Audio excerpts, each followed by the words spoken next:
ভাই আমাকে ডেকে এনেছে স্বপ্নরাতের কালো বেড়াল, একটা বই।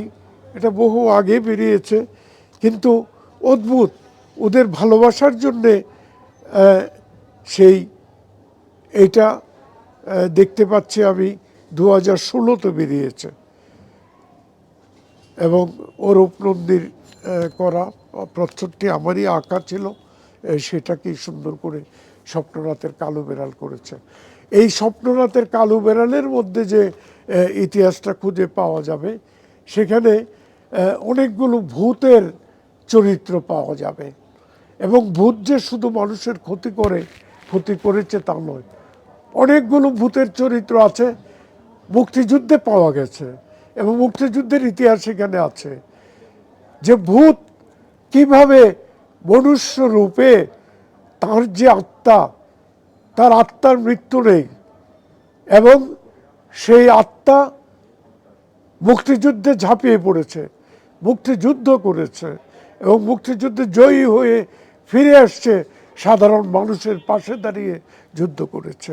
সেই সব ইতিহাস বলে শেষ করা যাবে না, নানাভাবে ইতিহাস বলতে পারবো। তবে স্বপ্নরাতের কালো বেড়ালে যে ইতিহাসটা আছে, এটা অনেকটা আনন্দ পাবে কিশোর যারা, তারা অবাক হয়ে যাবে। অনেকে ভাববে ভূত আবার কিভাবে যুদ্ধ করতে পারে, ভূত আবার মানুষের কিভাবে উপকারে আসে, ইত্যাদি বিষয় নিয়ে আমার লেখাজোখার শেষ নেই। এতগুলো বই, যে মুক্তিযুদ্ধের উপর যে আমার বইয়ের কাজ হয়েছে, সেই কাজ এখনো হচ্ছে। এই বছরও আশা করি দুটো বই হয়ে যেতে পারে। 4টা বই হবে, 2টো বই কবিতার হবে, 2টো বই হবে মুক্তিযুদ্ধের উপন্যাস। সেই 2টো বইয়ের কাজ চলছে, একটা মিজান প্রকাশনী করছে, আরেকটা করছে কাকলি। তো এইভাবে কাজ থেমে নাই, কাজ হচ্ছে।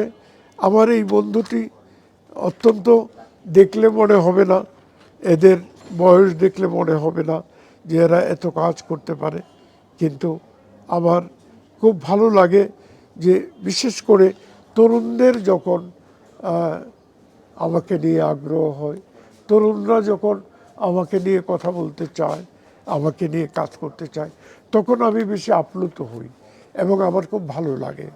আসলে বয়সের তো সীমারেখা নেই। আমি যদিও যথেষ্ট বয়স আমি পেয়েছি, মনে করি যে আমাকে যদি আল্লাহ আরও কিছুদিন বাঁচতে